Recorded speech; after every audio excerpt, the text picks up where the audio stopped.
여자가 있죠. 신윤복이를 여자로다가 이렇게 한 적이 있었어요.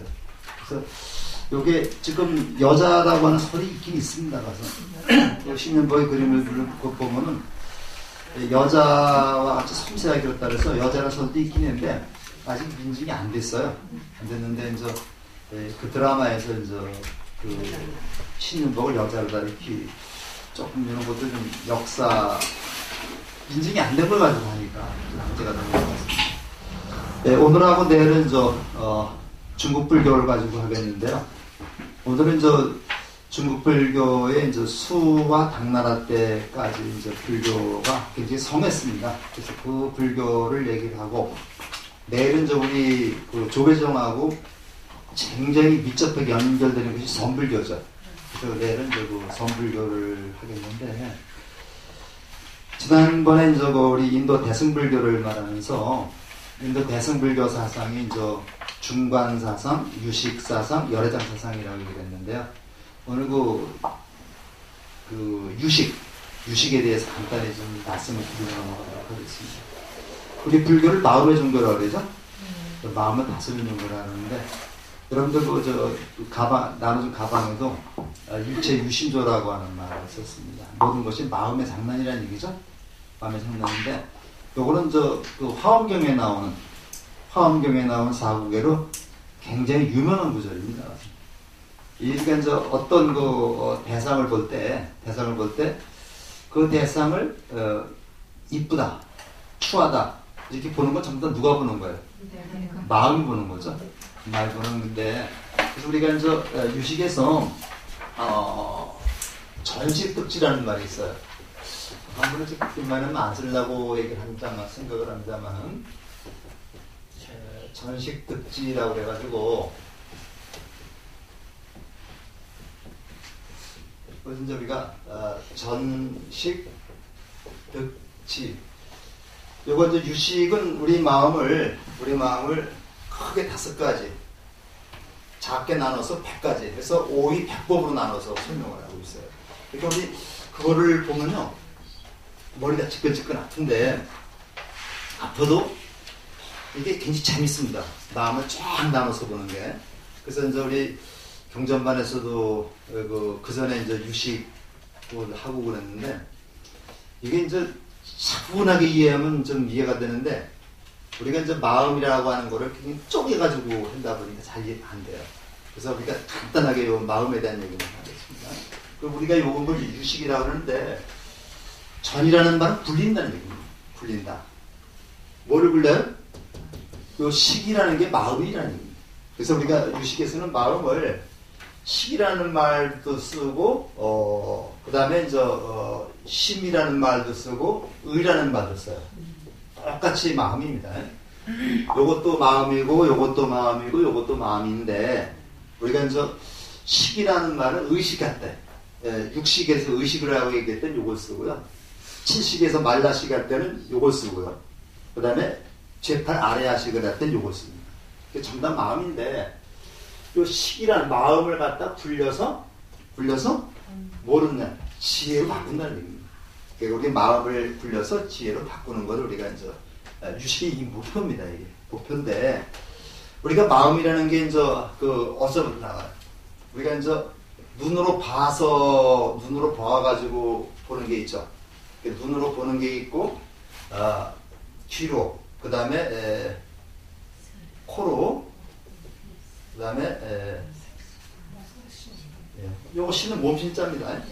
몸신자인데, 우리가 눈으로 보아서 느끼는 게 있고, 귀로 들어서 느끼는 게 있고, 코로 냄새 맡아 느끼는 게 있고, 입으로 맛봐서 느끼는 게 있고, 몸으로 접촉해서 느끼는 게 있어요. 요거를 우리는 유식에서 요거를 전오식이라고 해요.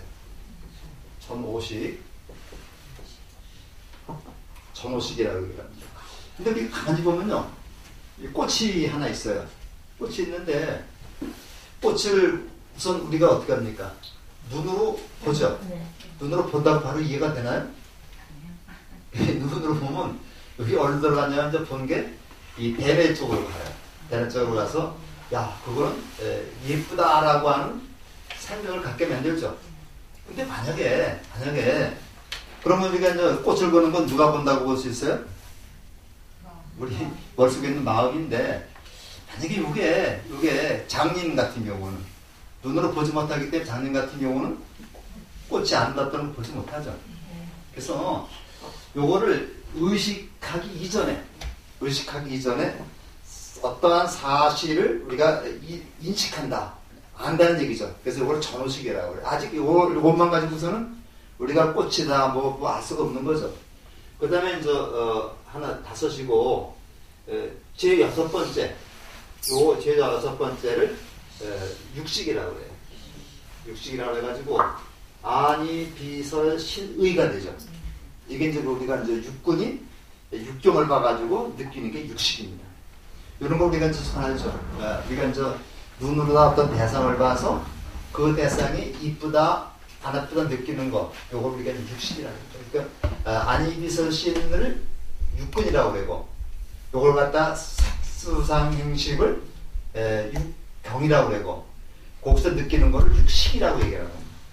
그래서 우리가 이제 12초가 나오고 18기가 나오죠. 그래서 이게 자꾸만 들어도 잘 이해가 안 가요, 이게. 그래서 요걸 우리가 이제 요걸 떼가지고 요걸 전호식이라고 하고, 요것이 있어야지 완전히 인식을 하게 됩니다. 이렇게 잘 생각을 해보면요, 내가 누구는만 봤다고 해서 아는 게 아니고, 이게 저 대뇌에다 전달이 됩니다. 전달이 돼가지고, 야, 그거 꽃이라고 하는 거야. 이렇게 이제 해서, 요걸 손으로다 또 전달을 시키죠. 그래서 그걸 꺾거나 이렇게 시키는 거예요. 요런 것이 순식간에 일어나기 때문에 우리가 모르는 거죠.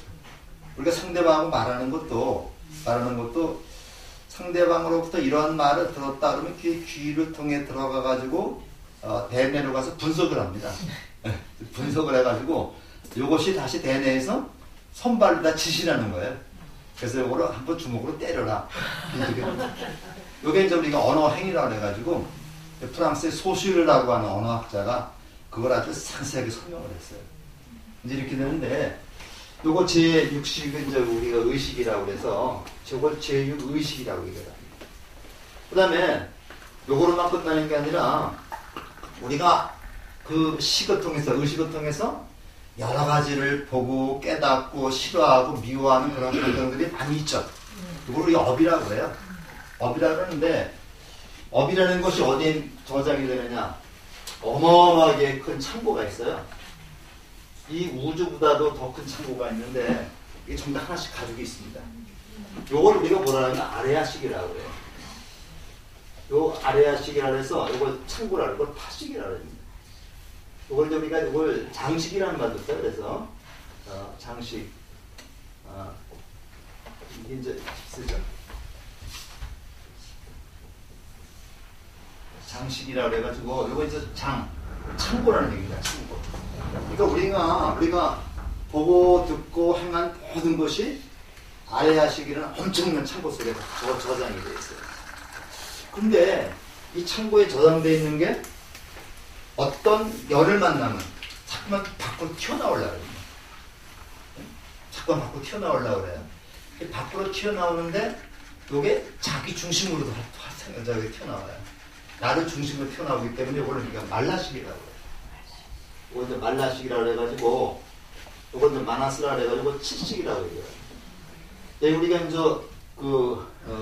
저기를 이해할 때, 유식을 이해할 때, 요렇게 이해하는 게 좀 편하죠. 그래서 우리가 전호식과 의식에서 어떤 것을 내가 감지하고 행동을 하게 되면 이것이 아레아식이라는 창고 속에 다 저장이 된다.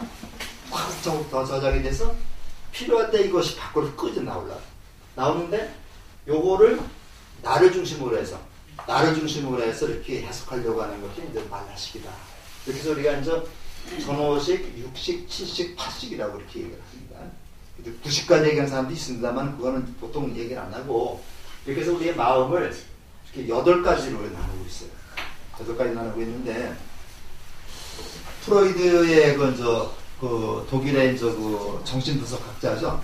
프로이드의 정신분석 이론을 우리가 들어보면요, 이렇게 이제 바다에 이제 아시겠지만은 이렇게 그 빙산이 이렇게 바다에 떠 있다. 프로이드 얘기라고 하는 얘기인데, 그 빙산에 이렇게 한 3분의 1 내지 4분의 1 정도 떠 있고 나머지 물속에 잠겨 있다고 그래요.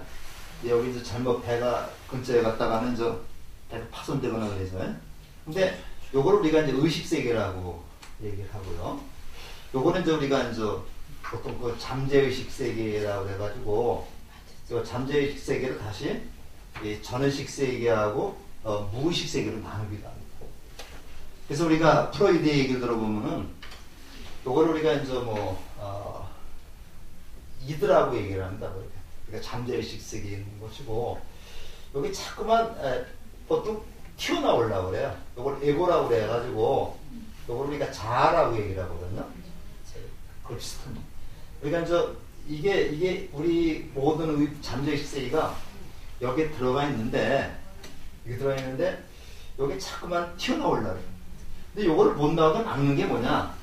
요거를 못 나오게 막는 게 이제 규율이라든가 또는 뭐 어떤 그 법칙이라든가 또는 그 질서라든가 관습이라든가 이런 것들이 요걸 못 나오게끔 막고 있습니다. 예를 들어서 이제 우리가 어린애들 같으면은 가다가 이제 오줌이 마려우면은 아무 데서나 바꿔주면 넣죠. 그래서 어른들은 어떻습니까? 가서 어른들은 야, 나 체면이 있지, 벗겨 있지 하고서 그거를 지키려고 노력을 하죠. 그 다음에 길을 가다가도 빨간불이 있으면은 안 가죠. 요거는 이제 그 질서라든가 규율입니다. 이게 이제 관습이죠. 요걸 누르고 있는데 요게 관습이 이제 조금 무너지게 되면 그죠. 남자들은 저도 그렇습니다만 술 한 잔 먹게 되면 이게 무너져 버리죠. 무너져 버려가지고 여기 있는 얘기도 이제 끄집어내고, 그죠? 그래서 우리가 술 먹고 하는 얘기가 이제 진심이라고 얘기하는데 진심에 여기 있는 얘기도 이제 끄집어내고, 그다음에 이제 길바닥에서 이제 자연스럽게 쉬도 잘 할 수 있고, 그다음에 이제 그 교통법규도 아주 자연스럽게 어기게 되고 이렇게 되는 거죠. 요거 똑같습니다. 그래서 우리가 이제 프로이드가 바로 이제 그런 얘기를 이제 하고 있는데 유식에서는 벌써 그 이전에 이렇게 체계화시킨 겁니다. 그래서 제가 이제 간단히 지금 말씀드리는 게 우리가 모든 여기서 이걸 통해서 모든 하는 것을 업이라고 그래요. 우리가 업이라고 합니다. 그러니까 우리가 보고 듣고 느끼고 생각하는 게 다 업입니다. 근데 우리가 이제 보면은 내가 생각만 했을 뿐 실제 행동으로 보이지 않는 것, 그것도 업이죠. 이게 의업이죠. 의업이고 입으로다가 이제 뱉어놓는 것은 구업이고, 그다음에 몸으로 다 실천하는 것은 신업이고, 그래서 신업, 구업, 의업. 의업은 마음으로만 생각하는 게 의업입니다. 이게 다 여기 쌓이는 거예요. 이게 쌓이는데 이게 이제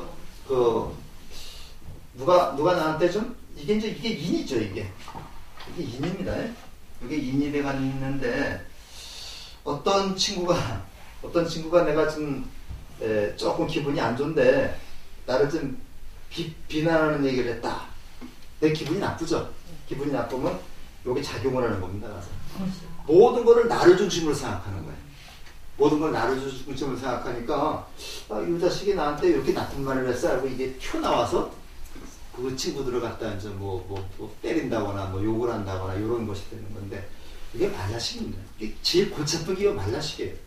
이 말라식을 우리가 어떻게 요거를 다스리냐는 게 바로 수행이고 요거를 잘 다스리면 우리가 훌륭한 사람이 될 수 있지만 요거를 잘못 삐뚤어지게 행동하게 되면은 범죄를 저지를 수도 있는 거죠.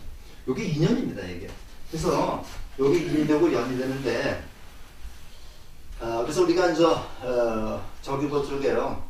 이 엄청난 큰 내가 이제 마음속으로 생각적으로는 우주도 갔다 오고 명왕성도 갔다 오고 그러죠. 순식간에 갔다 옵니다. 내가 지금 여기 있지만 저 미국에 누가 친척이 있는데 그 친척하고 머릿속에 떠오르면 갔다 오는 거잖아요. 저 우주 저 끝에까지 갔다 올 수가 있는 겁니다. 그래서 이렇게 엄청나게 큰 창고가 있는데 이 창고에 있는 마음을 우리가 잘 쓰면요, 넓게 쓰면 누구나 다 이거를 갖다가 다 활용할 수가 있어요. 근데 마음을 꽉 닫으면은 이 아레아식이라는 엄청난 그 창고도 바늘 하나 들어갈 틈이 없습니다. 그래서 우리가 마음을 어떻게 쓰느냐, 이 세상이 다 마음으로 되어 있는데, 마음의 작용인데 이 마음을 우리가 어떻게 쓰느냐 하는 것이 수행이 되라. 그래서 우리 이제 유식에서는 결과적으로 요거를 이렇게 바꾸는 게, 이런 지혜로 바꾸는 게 목적이 되죠. 목적이 돼가지고 요거를 우리가 이제 지혜로 바꾸는 거 성소작지라고 그래요. 한글만 쓰겠습니다. 뭐 성소작지라고 그래서 요 지자가 이제 요 지혜 지자입니다. 그 다음에 육식을 갖다가 육식을 이렇게 지혜로 바꾸는 것을 묘관찰지라고 그래요. 묘관찰지. 그 다음에 요거를 평등성지. 요 평등이라는 말은 남과 나를 같이 본다는 게 평등이죠. 요게 나만을 중심으로 해서 보는 관점에서 모든 사람을 평등하게 보는 관점으로 바뀌는 게 있다. 그 다음에 요거를 우리가 대원경지라고 해요. 대원경지라고 해가지고 대원경이라고 하는 거는 커다란 거울입니다. 커다란 거울 속에 나를 비추어 보듯이 내 속마음을 다 드러내서 마치겠습니다. 물이 편한데 마침 도낭 그쪽으로 가게 되면요, 뭐가 있냐면 저거 강이 있어요. 물이 있습니다.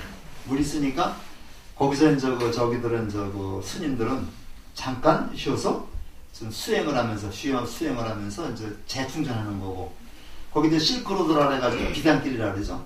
그 이제 로마와 이제 무역했던 사람들은 거기다 또 잠깐 쉬면서 자신의 안전을 좀 빌어주는 그런 것이 필요했겠죠. 그래서 스님들한테 우리 잘 갔다 오게 좀 우리를 빌어주십시오 하고 돈을 드리면은 스님들은 거기서 그 사람들이 빌어주면서 수행을 했던 겁니다. 그래서 도낭석굴이 생겼던 거죠. 근데 지금 그 얘기 들어보면요, 여기 엄청난 석유가 매장되어 있다. 엄청난 석유가 매장되어 있는데 지금 건드리지 않고 나중에 이제 이거를 해요. 그래서 지금 자원이 그 중국 자원이 엄청나더라고요. 그래서 이렇게 오면서 인도 불교가 많이 희석이 됐다. 그래서 우리가 이제 그 다음에 이제 구마라습이라는 사람이 나왔지만은 구마라습도 요쪽에 이쪽의 사람이죠. 인도 사람이 아니라. 그래서 그 뒤에 조금만 더 보면서 얘기를 해요. 중국에서 불교 수용이 초기 단계의 인도 불교의 원전에 따라서 직접 그 원뜻을 연구하는 것이 아니라 독자적인 문화 기반을 가진 전혀 이종의 언어 체계로 변환된 한역 불전에 전면적으로 의거해서 사상 유형이 다른 중국 고전과에 대비해서 불교를 이해하라는 것을 격의 불교라고 얘기합니다. 그래서 우리가 중국 불교를 한마디로 얘기한다면 격의 불교다. 격의 불교다. 그래서 거기에 잠깐 얘기를 했습니다만 부처님이 인도에서 활동했던 시기가 아마 기원전 500년에서 600년 정도가 되죠. 500년에서 600년 정도가 되는데 이때가 중국에서는 무슨 시대냐면 춘추 시대라고 그래요. 춘추 시대가 되고 춘추 시대에 한 200개 정도의 나라가 있었다. 조그만 나라가 한 200 정도의 나라가 있었는데 여기 200개의 나라가 서로 싸우고 막 하는 거죠. 그래서 인도에는 육사여대가 있었습니다. 이때는 제자백크가 있었습니다. 서로 싸우고 그래가지고 나중에는 7나라만 남아요. 7개국만 남는데 이때를 전국시대라고 그래요. 전국시대라 그래서 춘추시대와 전국시대를 합해서 춘추전국시대라고 그러죠. 정확히 얘기하면은 요때 한 200여 나라를 작은 나라들이 서로 싸우던, 그리고 이걸 패거라 그러죠. 패거. 그리고 요건 정통 주나라의 저기를 계승하려는 것은 왕도라고 얘기를 하는데, 춘추 시대와 전국 시대를 거치면서 힘 있는 자가 힘 있는 자가 힘없는 자를 갖다가 억압해서 지배하고 하는 겁니다. 그러니까 이 공자나 이 맹자, 이제 맹자는 뒷사람입니다만, 공자 같은 분은 뭐라냐면 천하를 쳐놔놨다 그래요. 수레를 하나 끌고 천하를 돌아다니면서 뭐를 펴냐면 도덕 정치를 펴야 된다 이렇게 주장했거든요. 도덕 정치를 펴야 된다. 도덕 정치, 우리가 공자님이 주장했던 이상주의입니다 이게. 근데 이제 이 도덕 정치를 펴라 그러니까 춘추전국 시대의 그 왕들이 이 말을 듣지 않죠. 이 말을 듣지 않습니다. 그래가지고 나중에는 뭐 춘추 오페라 그래가지고 뭐 제환공이라든가 진나라 문공 같은 사람들이 천하를 지배하고 그러더니 이게 이제 7나라로다가 정리가 됩니다. 이때 진나라라고 하는, 진나라라고 해서 이제 이런 나라죠. 진나라라고 하는 여기에 그 영정이라고 그래요. 이름이 정입니다. 이름이 정이고 성이 영씨인데, 영정이라는 사람이 13살에 이제 왕이 올라가지고 여부리의 그 도움을 받아가지고 국력을 크게 키웁니다.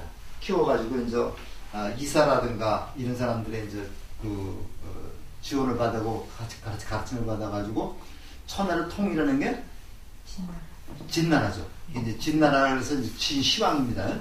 그 진시황 가면 시안에 가면 무덤도 어마어마하고, 무덤 속에서 병마용이라고 한번 가보신 분 다 봐셨죠? 병마용 나오고 그러는데, 이렇게 됐는데 이것이 이제 몇 년 못 가고, 그 다음에 이제 한나라가 등장하게 되는 거죠. 그래서 이제 그런 것이 역사적 그런 것을 이제 염두에 두고서 보시면 되는데, 이때 춘추전국 시대의 가장 대표적인 사상가가 누구냐면요, 노자와 공자입니다. 노자와 공자가 되면 묵자 이런 분들이 있었는데요.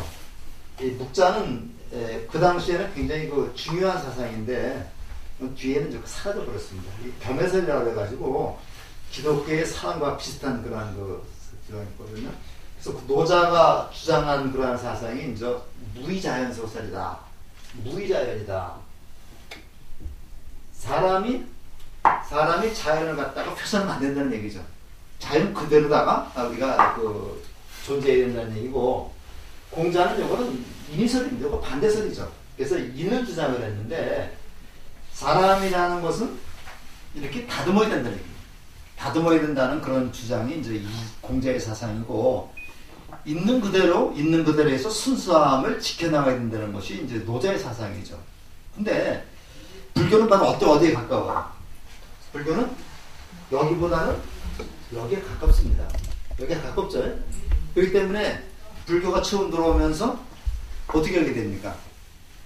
노자의 사상, 노장 사상의 중요한 것을 다 받아들이게 됩니다. 만약에 노장 사상이 중국에 없었다라고 하면 불교가 자리를 못 잡았을 거라고 그래요. 그러면서 불교를 번역하면서 노자에 나오는 그러한 말들을 다 갖다 써 번역하는 겁니다. 그래서 우리가 이제 무라고 하는 말이 많이 나오죠. 무라는 말이 많이 나오고, 그 다음에 허라는 말. 허라는 말이 이제 이게 무라는 말이나 허라는 말은 전부 다 도교 용어거든요. 요런 용어들을 갖다 쓰면서 불교하고 도교가 서로 영향을 주고받는 겁니다. 영향을 주고받아가지고, 인도 불교가 원초적인 불교가 아니라 중국화된 불교로 바뀌게 되는 거지. 요걸 격의불교라고 그래요. 이걸 격의불교라고 합니다. 그러니까 요 불교가 인도 원초적인 그러한 종교 형태에서 노자의 영향을 주고받는 중국 불교로 바뀌어서 이루어진 것이 격의불교라고 된다. 우리나라 불교사에서 얘기를 하겠습니다만은, 우리나라에도 372년에 고구려 소스리망 때 순도라고 하는 사람이 중국에서 불교를 전해오거든요. 그래서 고구려 불교는 372년에 이제 중국으로부터 전해옵니다. 근데 백제불교는 384년에 인도 스님 마라난타라는 사람이 있어요. 인도 스님 마라난타가 잠깐 진나라에 왔다가 바로 우리나라에 불교를 전해줍니다. 이건 그렇기 때문에 백제불교는 인도 불교의 원형을 어느 정도 가지고 있는 불교예요. 이 법성포 가면요. 법성포에 뭐가 유명하죠? 불교. 이 법성포가 원래 이런 불교입니다. 이게. 이거 굉장히 유명하죠? 이런 불교인데 이 법성이라는 게 이제 그 불법이죠. 마라난타 스님이 불법을 이쪽으로 해서 들어왔다 그래서 법성포가. 그래서 이 법성포에 가면 저 마라난타사라는 절이 있어요. 한번 가보셨어요? 마라난타사라는 절은 저 최근에 만든 절인데 거기 마라난타 스님이 이제 바다를 보고 있는 그런 모습이 있고 거기에서 저 그 영광에 가면 조금만 들어오면 그 불갑사라는 절이 있습니다. 불갑사라는 절이 있는데 이 갑자가 들어가는 거는 으뜸 최초라는 얘기입니다. 그래서 이제 마라난타라는 스님이 법성포를 통해 들어와가지고 불갑사에서 처음으로 불교를 전파했다 해서 불갑사입니다. 근데 거기 가면요 몇 개 안 되는데 이제 가서 이 법당문을 딱 열으면은 법당 그 부처님이 정면에 있는 게 아니라 측면에 있어요. 측면에서 이 옆으로 있어요. 바로 저 무량수전 그렇죠. 저기 그 부석사 무량수전이 그렇죠. 그 다음에 마곡사의 그 대광보전에도 부처님이 측면에 있습니다. 그래서 제가 본 거는 불갑사, 그 다음에 마곡사 대광보전, 그 다음에 그 부석사 무량수전에 가면 부처님이 측면에 있어요. 이제 그런 데가 이제 있는데 나중에 이제 영광부처에 가면 이제 마라난타사도 보고 불갑사도 보고 우리 정지순이 한번 갔다 온 것 같은데 갔다 왔죠? 저는 거기 저는 거기 그 몇 번 갔다 와서 이제 거사에도 한번 갔다 오고 그래서 거기 가면 저 인도 불교의 모습들 우리가 좀 볼 수 있고 그래서 한번 갈수록 그 좋은 데입니다. 또 이렇게 우리 그 불갑사 가면은 거기 저기처럼 그 선운사처럼 꽃무릇이 유명하죠. 근데 선운사가 더 이쁘더라고요. 꽃무릇이 아주 유명한데 그 9월 말에서 10월 초쯤 가면은 그냥 시뻘겋게 꽃무릇이 그냥 그때 한번 좀 해서 가시면 되겠습니다. 이렇게 해서 우리가 이제 보는데 격의불교라는 개념은 그런 개념입니다. 그래서 인도 불교의 원전에 따라서 해서 초기에는요 남북조 시대 수당 때만 하더라도 수당까지는 불교하고 도교가 서로 이렇게 대립을 하면서 서로 영향을 주고받습니다. 근데 우리가 이제 해봐 그 조선조 말기에 기독교가 들어오면서 그 경전을 전부 다 한글로 번역을 했죠. 그러니까 그 경전을 번역하면서 어떤 용어를 갖다 쓰겠어요? 불교용 갖다 쓰는 겁니다. 그러니까 우리가 중국이 불교가 들어오면서 도교용 갖다 썼듯이 불교용어 기독교 들어오면서 불교용을 갖다 쓴 겁니다. 그러니까 대표적인 것이 장로라는 말, 천당이라는 말, 천당이라는 말도 원래 불교용입니다. 지옥이라는 말, 뭐 수없이 많아요. 그래서 우리가 이제 그런 거를 기도라는 말도 이제 불교용어인데 자꾸면서 기독교에서 이제 그 기도교를 쓰니까 우리가 안 쓰면 뺏겨버리는 겁니다. 우리가 안 쓰면 뺏겨버리는. 동무라는 말 굉장히 좋은 말이죠. 동무라는 말 이북이 썼다고 안 써서 우리 이북 용어가 되죠. 우리 초등학교 다닐 때 동무들아 나 이런 노래 있었습니다. 그 다음에 이 언니라고 하는 말. 이 사실 언니라는 말이 우리말입니다. 그래서 옛날에는 남자들도 형 보고 언니라고 했어요. 우리 임꺽정 거 보면 언니라고 나와요. 근데 이게 이제 형이라는 말이 들어오면서 이거 쓰지 않고 이제 이거 형으로 대체된 건데 옛날에 저는 남자나 여자나 전부 다가 그 형한테 좀 언니라고 다녔어요. 근데 이런 우리 옛날 말들이 참 좋은 말들이 많은데 이런 게 다 죽고 한자에도 없어져 버렸습니다. 그래서 이런 것이 이제 있는데 그 대표적인 분이 이제 그 구마라집이라고 하는 분입니다. 구마라집이라는 분은 불교를 한역으로 번역했는데 그러면서 격의불을 극복했다고 했는데 아무리 좋은 그 경전이 있더라도 이거를 갖다가 자기 말로 번역을 해지 있겠죠. 그죠? 그래서 요거 이제 우리가 중국에서 경전에 들어오면서 중국의 경전을 한문으로 바꾸기 시작했습니다. 근데 그 대표적인 사람이 구마라집이에요. 구마라집인데 이 사람은 중국 사람이 아니죠. 중국 사람이 아닌데 이 사람이 이제 번역한 그러한 그 번역을 우리가 보통 구역이라고 그래요. 그거 이제 구역이라고 그래도 그 다음에 그 밑에 보면 역경승 나오는데 쭉 맨 끝에 현장이라는 사람이 나오죠.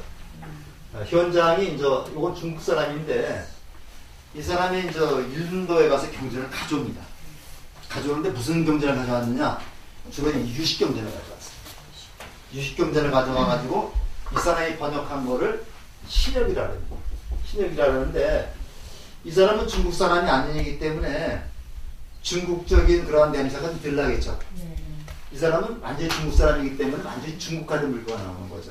그래서 여기 이제 구역이고 신역이고 이 전에 또 안세고라고 하는 그런 이 사람도 중국 사람 아닙니다. 이런 분들이 번역한 것은 고역이라고 합니다. 고역이라는데 특히 역경승 중에서 구마라집하고 현장을 잘해요. 약간 차이가 있어요. 이분은 구마라집은 관세음보살이라고 번역을 했고 이분은 관자재보살이라고 번역을 해서 우리 그 반야신경에는 현장이 쓴 번역을 쓰기 때문에 관자재보살이라고 그랬죠. 이거는 이제 그거는 관세음보살이고 요거는 우리 그 금강경은 보통 구마라집이 번역한 거를 보통 쓰고 있습니다. 쓰고 반야신경은 이제 현장에 번역한 거 쓰고 있는데 그래서 두 분이 아주 특출한 그런 분이었고요. 한마디만 더 하면은요, 구마라집은 이렇게 보살이 되기 전에 그런 우리 같은 사람은 중생이라고 번역을 했습니다. 중생이라고 번역을 했는데, 중생이라는 번역을 썼는데, 이분은 보디사트바를 유정이라고 번역을 했습니다. 그래서 요건 약간 우리가 중생이라는 말은 많이 쓰고 있죠. 그래서 이렇게 약간 번역석의 차이가 있는데 이런 것도 우리가 이제 경전을 읽어가면서 한번 살펴보면 되겠습니다. 한 10분만 쉬었다 할까요? 네. 아마 지금 행사를 굉장히 크게 잡고 있는 모양입니다. 그래서 지금 이제 2층에 이제 이렇게 좀 하려고 하는 모양인데 사실은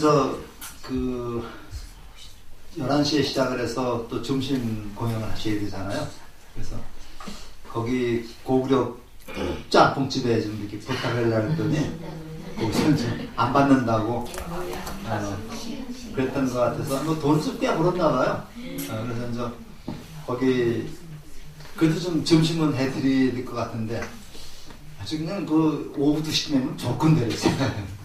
그래서 이제 거기 아마 국수가 될지 뭐가 될지 좀 모르겠습니다만 스님이 어제 국수 싸먹는다고 글쎄 그 얘기가 나왔던 거예요. 그래서 출장 뷔페 얘기도 나왔고 그랬는데 이제 그냥 간단하게 국수 한 그릇이 또 소박하고 또 따로 되지 않을까 그래서 국수 좀 맛있게 드시고 가시고 사장님 또 12월 1일 날? 네.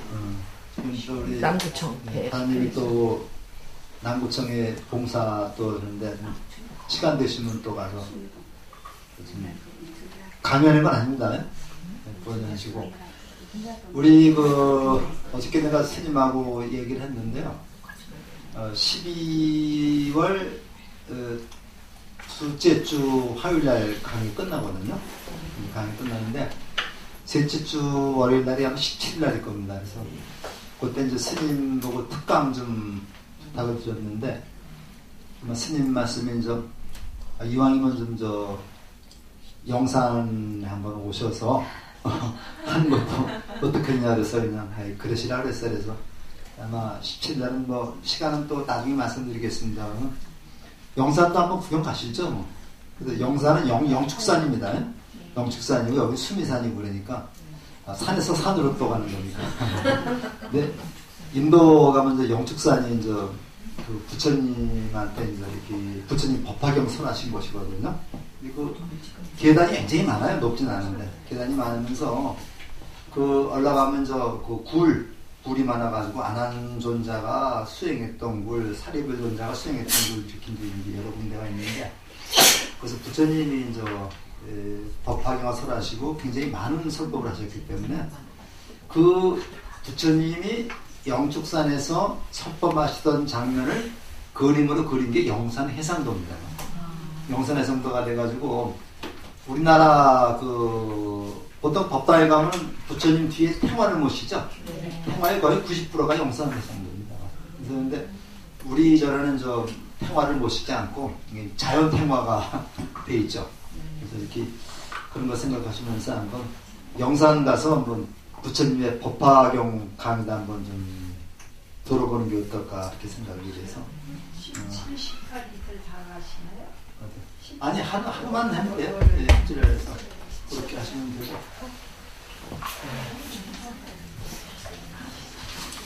그럼 그렇게 좀 알아두시고요. 그 다음에 또 저기 잠깐 보면서 할까요? 그 유인물 남북조 시대라고 그러는데 중국 역사가요. 중국 역사가 이제 어떻게 되느냐면 대체로 중국 역사가 좀 알아둬있거든요. 한나라가 이제 망합니다. 한나라가 망하면서 이제 우리 소위 삼국시대가 나오죠. 삼국시대가 나오는데 이제 위나라, 오나라, 청나라 이렇게 삼국시대가 나오는데 여자는 어떻지만 남자는 이 삼국 요거를 이제 소설로 꾸민 게 삼국지 연의, 정확히는 삼국지 연의고요. 요게 이제 명나라, 원나라 말기에서 명나라 초기에 이제 나관중이라는 사람이 진수가 쓴 삼국지라고 하는 역사책을 바탕으로 해서 요거를 소설로 꾸민 게 삼국지입니다. 삼국지인데 이때는 어떤 사상이 있었냐면요. 중국에서 관운장 숭배 사상이 있었어요. 관운장 숭배 사상이 있어가지고 그 관운장 숭배 사상을 바탕으로 썼기 때문에 여기서는 관운장이 엄청난 인물로 나오죠. 그래서 우리가 이제 독화사를 만들었는데 의사가 이제 화타라는 의사가 이제 마취도 안 하고 이거를 갖다가 살을 꿰서 독화사를 끄집어내는데 관운장은 마량이라는 친구하고 바둑을 두고 있었다. 뭐 그런 얘기가 나오고 그러잖아요. 적벽대전에서 도망가는 조조를 마지막에 죽이지 않고 살려주게 됐다는 얘기 나오는데 조금 좀 거짓말이 많이 보태되어 있고 그게 이제 우리나라에서도 이 관운장 숭배 사상이 널리 퍼져가지고 임진왜란 때 관운장이 나타나가지고 대병을 쫓았다는 설화들이 굉장히 많습니다. 그래서 그 전철 타고 가다 보면 동묘라는 역이죠. 동묘 종로 중대문제에서 동묘라는 역이 있는데 동묘라고 하는 그게 사당 이름입니다. 사당 이름에서 그 동묘가 이제 어떤 사당이냐면 관운장을 모신 사당을 동묘라고 그래요. 그래서 거기서 내려서 이제 바로 옆에 가면은 그 중국 관운장 모신 사당이 있는데 거기 가면 중국 사람도 굉장히 많습니다. 그래서 우리가 이제 동묘를 관운장을 모신 요분을 우리 그 무인 중에 가장 대표적인 사람으로 봐가지고 요 관운장을 모신 사당을 무묘라고 그래요. 무묘라고 그러고 그다음에 이제 문인들 중에는 가장 대표적인 사람이 공자라고 해서 공자를 모신 사당을 문묘라고 얘기를 합니다. 그래서 우리가 성균관을 문묘라고 그래요. 문묘라고 그래서 이제 하는데 그만큼 이제 관운장 그 활약이 아주 뭐 언어도를 들고 적토마를 타고 가는 모습을 연상해 보면 되겠죠. 근데 관운장 사상이 이렇게 있다 보니까 진수가 쓴 역사책 그 정사에는 위나라가 이제 적입니다. 위나라가 이제 가장 중심나는 저기죠. 이건 우리가 이제 가장 정당한 나라인데 정통성을 여기다 두고 있어요. 근데 진수가 쓴 나관중에서 삼국지라는 소설에서는 총나라의 정통성을 부여하고 있습니다. 왜냐하면 관운장 때문에. 그래서 이제 유비가 한나라가 이제 유시고요. 유비가 유시죠. 그래서 무슨 중산전황에 어디 얘기 나오죠. 그래서 이게 한 50여 년 동안 이렇게 서로 치고받고 싸우는데 여기 그 유명한 제열봉명은 나오죠. 여기 이제 삼화 중달 나오고 그래서 요게 망하면서 이거 통일한 나라가 진나라입니다. 진나라 이제 사마염이라는 그 이제 그 위나라의 신하였었죠.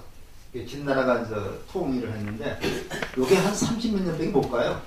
못 가고 나라가 다시 통일된 나라가 다 찢어집니다. 요 찢어지는 게 바로 거기 나오는 남북조 시대라고 볼 수 있어요. 5, 16국을 거쳐가지고 남쪽과 북쪽에 각각 이렇게 여러 왕조가 생기게 됩니다. 근데 이때 불교가 굉장히 번성을 합니다. 남북조 시대를 지나면서 불교가 번성을 하고 요거를 통일한 나라가 어떤 수나라입니다. 수나라인데 수나라 그 양제가 우리나라 쳐들어왔잖아요. 쳐들어왔는데 을지문덕이 딱 나오죠. 그 다음에 수나라가 금방 망하고 또 당나라가 나옵니다. 당나라가 나오는데 이 당나라의 가장 대표적인 나라는 당태종이죠. 태종인데 중국 사람들이 가장 그 자랑하는 시대가 당태종 시대입니다. 정관의 치라고 해가지고 당태종하고 신하 위징이라는 사람이 있었어요.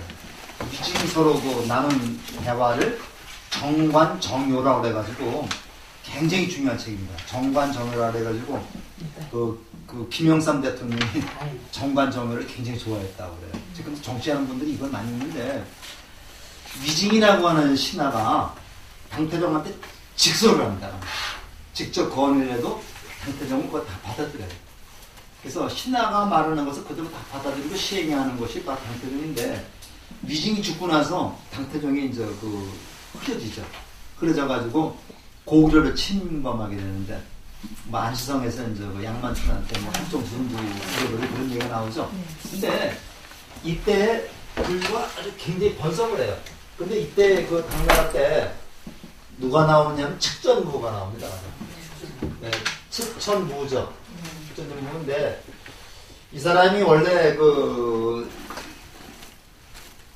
당태종의 후궁이었습니다. 당태종의 후궁인데 빛을 발하지 못하다가 당태종이 죽으니까 출가를 합니다. 옛날엔 후궁들은요 왕이 죽으면 보통 출가를 했어요. 출가를 해가지고 스님이 됐는데 우연한 게 또 당태종의 아들이 고종이거든요. 근데 고종의 눈에 들어가지고 고종의 부비가 됩니다. 그러니까 아버지의 여자를 아들이 이제 받은 게 굉장히 많아요. 이게 중국 역사나 이쪽이 굉장히 많습니다. 우리나라도 나오는 건 많이 있을 겁니다. 근데 이 사람이 이제 측천무가 굉장히 토독한 여자예요. 그래서 그 정국 왕비를 갖다가 죽여버립니다. 후궁이 왕비를 죽이는 거예요. 왕비를 죽이고 나중에 이제 고종이 이제 죽자 자기 아들이 왕을 세워요. 근데 아들이 또 말을 안 듣다 자기 아들도 죽여버립니다. 그러면서 또 다른 아들을 지키다가 안 되니까 나중에 자기가 직접 황제가 되어버립니다. 이게 측천부죠. 근데 이때 어떤 때냐면 이때가 이제 소위 해능의 제자 중에 낼 얘기를 하겠습니다. 해능의 제자 중에 신수라고 하는 그 제자하고 오조 홍인의 제자 중에 오조가 홍인이죠. 네, 이게 오조입니다. 신수라는 제자가 있었고 해능이라는 제자가 있었어요. 근데 신수라는 제자는 굉장히 똑똑한 왕이었었고 북쪽에서 불교를 갖다 부흥시킨 그런 그 제자고 해능이라는 사람은 나이도 어리고 글도 모르는 그런 그 제자였었는데 홍인 스님이 해능한테 저를 줘요. 의발을 전수를 합니다. 그래서 우리가 보통 육조라고 그러죠. 육조라고 그러는데 육조는 남쪽으로 내려가고 신수는 북쪽에 있으면서 측천무의 힘을 받아가지고 굉장히 불교를 발전시킵니다. 신수가 죽은 다음에 저도 해능이 나오는 거죠. 그랬는데 나중에 이걸 이제 북종선이라고 그러고요. 북종선이라고 그러고 요거는 이제 우리가 남종선이라고 그러는데 남종선하고 북종선이 서로 맞부딪힙니다. 맞부딪혀가지고 여기서는 이제 점수설을 주장을 했고 이거는 동호설을 주장하는 거거든요. 근데 이게 이제 서로 이제 벅거량을 합니다. 싸움이 붙어요. 논쟁이 붙습니다. 논쟁이 붙는데 이때 남종선을 해능의 제자로서 해능 죽고 난 다음입니다. 남종선을 대표하는 사람이 신해라는 제자가 있었어요. 신해라는 제자가 이제 남종을 대표해서 토론장에 나섰고 북정에서는 누가 나섰는지 몰라요. 근데 여기서 남정선하고 북정선이 엇번함을 해가지고 치열하게 논리다툼을 합니다. 근데 남정선이 이겼어요. 남정선이 이기니까 이쪽을 소멸해버리는 겁니다. 소멸해버리면서 이 남정선, 근데 신해가 여기서는 굉장히 논리를 바꾸는데 이 사람이 정식으로 6조의 법맥을 계승하지 못해요. 남학해양하고 청을 행사하는 사람이 계승을 하는데 이 6조 제자 문화에서 엄청난 스님들이 많이 나와요. 엄청난 스님들이 나와가지고 소위 그 선종을 발전시킵니다. 선종을 발전시켜서 저기 제자 중에 남학해양의 제자 중에 마조라는 사람이 나와요. 마조 도일이 나오는데 그러니까 6조에 손잡고 되는 사람이죠. 마조 도일이 나오고 그것도 제자 중에서 임재의원이 나옵니다. 이 임재의원의 불교가 바로 우리나라 조계종의 뿌리가 됐던 그런 불교가 되는 거죠.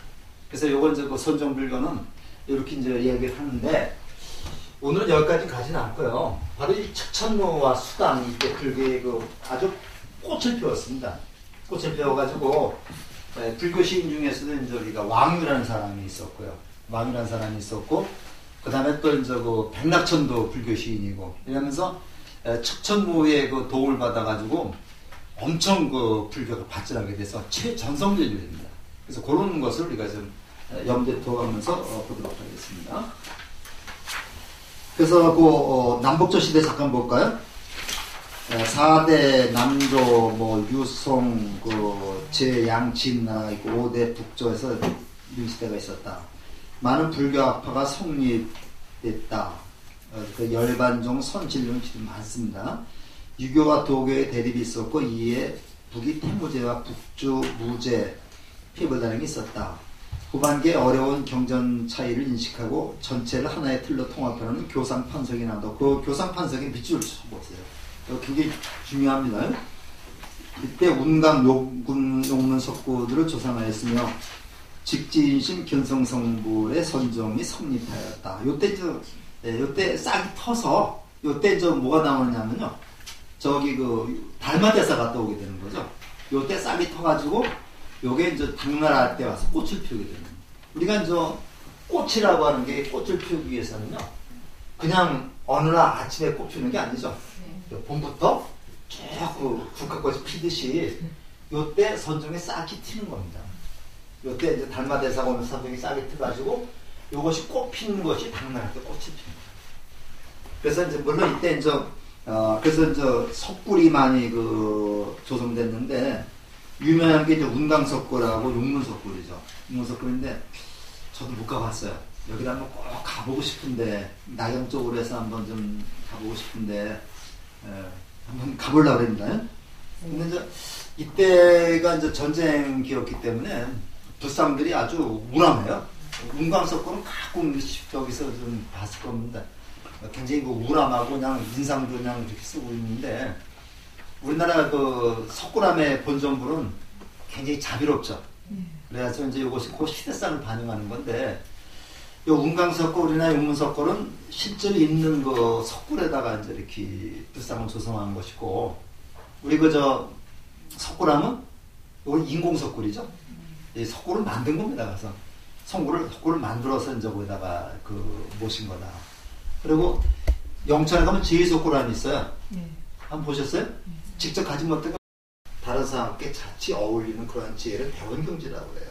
그래서 우리가 이제 유식에서 하는 얘기는 우리 이러한 인생사를 이러한 지혜로 바꿔서 마음을 편안하게 하자. 그래서 이걸 우리가 사지라고 말합니다. 사지. 우리가 유식에서 말하는 네 가지 지혜인데 성소작지, 묘관찰지, 평등성지, 대원경지. 그러니까 이러한 것으로 바꾸는 게 바로 수행이다 이렇게 얘기할 수 있습니다. 그냥 개괄적으로 간단히만 그 말씀을 드리고 이게 이제 나중에 이제 그 경전반에 가시면은 또 유식도 한번 더 해보려고 생각을 하고 있습니다. 그래서 우리가 좀 생각을 해보시고 제가 이제 금강경에 보면요. 지금 여기 잠깐만 좀 제가 읽어드리겠습니다. 이런 말이 나와요. 제 2분에 보면 지리돈 선남자 선여인 바람에 따라 성낙삼부르심 응문하주 은하한복기심입니다. 그래서 응문하주 은하한복기심이라. 이 수고리가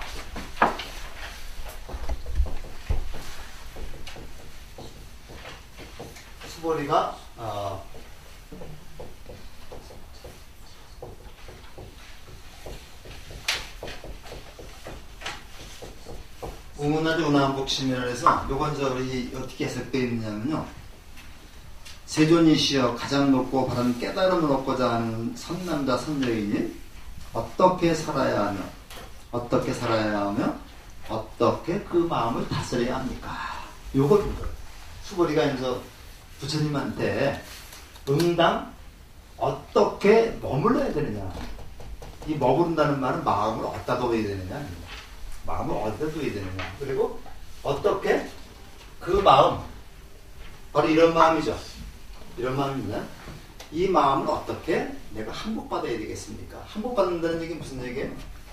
내 마음을 내가 어떻게 다스려야 됩니까? 이렇게 두 가지 묻습니다. 그래서 우리 금강경을 우리가 공부할 때 루더르 점은 선적으로 하는 것도 중요하겠지만 교학적으로는요 수업을 두 가지 묻습니다. 그러니까 요거는 내 마음을 어디에다가 둬야 되는 얘기냐면요. 내가 어떻게 세상에 처신해야 하냐. 내가 어떻게 처신해야 하냐. 어떻게 처신해야 하면 어떻게 내 마음을 다스려야 됩니까? 두 가지 물으니까 부처님이 이렇게 얘기를 해요. 가장 높고 바른 깨달음을 얻고자 하는 선남자 선여인은 이와 같이 살아야 하며 이와 같이 그 마음을 다스려야 한다. 그래서 여기 이제 응여시주 여시 항복지심이라니까 나거든요. 그러니까 이제 이와 같이 살아야 하고 이와 같이 마음을 다스려야 한다. 이런 얘기가 나와가지고 그 다음부터 3분부터 32분까지는 다 뭐냐면 수고리의 물음에 대한 부처님의 답입니다. 부처님의 답인데 거기 우리 이제 보면 많이 나오죠. 일체 모든 것이 다 허운 것 같다. 아마 그 실체가 없다. 거기에 집착하지 말라. 이렇게 이제 답을 해주고 있거든요. 그래서 이런 얘기를 우리가 잘 부처님과 수보리와의 대화를 잘 염두에 두고서 이렇게 읽으면 굉장히 재밌습니다. 그래서 수보리는 바로 누구예요? 수보리는 바로 금강경을 읽는 나죠. 그러니까 이제 내가 부처님한테 이런 질문을 하고 부처님이 나한테 이렇게 가르침을 주는 것이다. 그리고 보시야 쪽에도 무주상보시라는 말 쓰죠. 무주상보시 무슨 뜻이에요? 무주상보시? 이거 쓰기 많이 쓰는데요.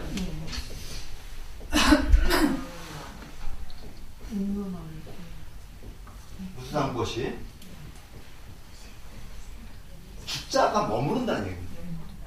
내 마음을 어디에도 머무르지 않는 이건 무직이죠. 어디에도 머무르지 않고 보시하는 것. 이거 무슨 얘기입니까? 내가 누구한테 1000,000원을 보시했다. 이 1000,000원 보시했다는 생각을 하지 말라는 얘기죠. 그죠? 내가 너를 이렇게 도와줬는데 이런 마음이 가지고 있으면 그 진정한 보시가 아니죠. 내가 보시했다는 생각마저도 갖지 말라. 이게 무중입니다, 이게. 어디에도 그러한 생각을 갖지 말라. 멈추지 말라. 이게 머무를 주자죠. 어디에도 그런 생각을 머무르지 말고 그냥 중고로 끝내버리려는 얘기입니다. 근데 이게 쉽지 않죠. 그래서 우리가 이제 그 경서사에도 가면은 내가 이번에 10만원을 가지고 왔는데 저 친구는 나한테 또 5만원밖에 안 냈다. 나쁜 놈. 이런 생각이 들죠. 그래서 이제 우리가 부처님한테 이제 복전함에 했는데 10,000원짜리 내면은 좀 아쉽고 잘못해 50,000원짜리 집어넣었다 그러면 괜히 뜯어서 다시 저기 하고 싶죠. 근데 그런 생각 하지 말라는 얘기입니다. 그래서 우리가 살면서 그런 아쉬움이 나올 때가 참 많은데 우리가 이제 공부를 하면서 자기 마음을 어떻게 다스려야 될 것인가. 그 마음을 어떻게 다스려야 될 것인가. 그게 공이야. 공인데, 공이라는 것이 이제 우리가, 내 마음을 비우는 게 공이라고 한다면요. 내 마음을 비웠다는 생각조차 갖지 말아라는 얘기입니다. 그래서 우리가 흔히 이제 조금 불교 공부한 사람들이 하시마자 했는데, 하시마자는 생각을 갖는 거야. 근데 하시마자는 생각 자체도 갖지 말아야 된다는 얘기죠. 그래서 우리가 이제 그렇게 좀 당장은 쉽지 않겠지만은 그런 생각을 가지고 공부 좀 하셨으면 좋겠습니다. 조금 이해가 되시는지 모르겠네요. 그래서 이제 더 자세한 거는 더 들어가면 또 저도 잘은 모르지만 이 구사로는 가면요, 이 사물을 거기는 75개로 나누고 있어요. 사물을 75개로 조각 나눠가지고 설명을 하고, 여기는 실체가 없는 마음을 100가지로 나눈 거니까요. 근데 이게 차근차근 들어가면 그렇게 어렵지 않습니다. 근데 이제 우리가 이런 정도만 우리가 이제 대학관에서 하고, 우리 이제 조준호 교수나 치돈론 교수님이 많이 이런 것들을 이제 가르쳤으니까요. 우리가 이제 배운 게 지금 차곡차곡 지금 여기 다 쌓여 있어요. 여기 쌓여 있어가지고 내가 필요할 때 이게 끄집어 나오는데, 이왕이면 좀 좋은 것만 좀 끄집어서 우리가 사용하고, 나쁜 것은 좀 끄집어내지 않도록 좀 하는 게 좋겠죠. 그 다음엔 우리 교재를 좀 보셔가지고, 앞에 거는 그냥 읽어보시고, 우리가 75쪽을 한번 펴보세요. 이제 불교의 전례라는 부분인데요. 중국에 이제 불교가 언제 전해졌느냐. 여기에 여러 가지 설이 있다. 그 중에서도 75쪽입니다. 한나라 명제 때입니다. 명제 때 설화가 가장 널리 전해져 오고 있다. 어느 날 명제가 꿈속에서 금인의 모습을 한, 금인은 우리가 노란 색깔의 옷을 입은 분이죠. 명제는 그 사람이 붓다라고 불리는 외국이 신임에 틀림없다는 말을 듣고서 인도의 특사를 파견했다. 몇 년이 지나서 그 특사는 한 사람이 인도 승려를 대동하고서 한필의 백마와 42장경이라고 하는 경전이 있습니다.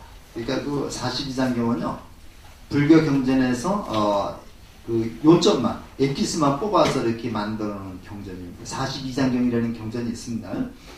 그걸 가지고 들어왔다. 황제는 이를 극진히 환대하고 수도인 낙양 근처에 백마사를 건립했다. 백마사라는 절이 지금도 있다고 그래요. 있는데, 제가 낙양에 제가 못 가봐서, 낙양에 못 가봐서 이제 백마사는 제가 못 가봤는데, 시안, 서안에 가면 현장 법사에 이제 흔적도 볼 수 있습니다만은, 낙양 가면 백마사가 중국에서 최초로 만든 그런 절이라고 그러죠. 근데 제가 이제 백마사는 못 가봤는데, 도남을 가면요, 도남을 가면은 백마탑이라고 하는 탑이 있었어요. 백마탑이 있었는데, 나중에 가서 도남 가서 이 백마탑이 그건 줄 알았는데, 나중에 보니까 백마탑이 어떤 탑이냐면요, 가운데 하얀게 탑이 있고, 그냥 탑만 하나 있습니다. 탑만 하나 있는데, 여기 도남이니까 낙양 거의 다 왔습니다. 다 왔었는데, 백마에다가 경전을 싣고 왔다 그랬죠. 그때 그 백마가 거기서 죽었어요. 거기 죽어가지고 그 백마를 화장해서 이제 이렇게 유골을 갖다 모시는 백마탑입니다.